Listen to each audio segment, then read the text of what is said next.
ได้ไงวะ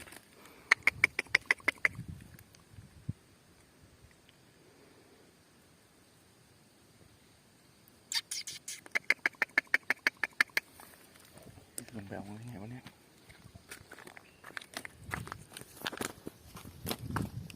เปียกอยู่เลยใช่ไหมเนี่ย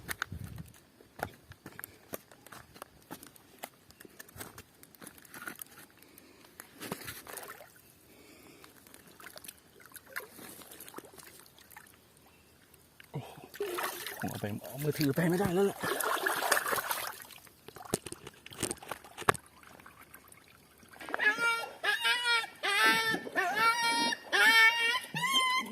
ไปเลย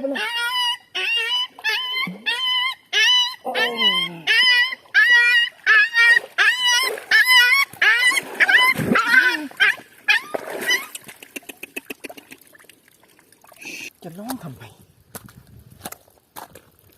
ไปโอ้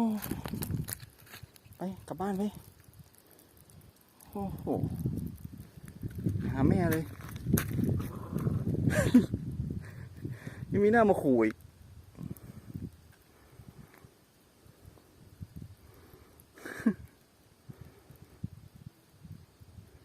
ต้องตัวเปียกเพราะมึงเนี่ย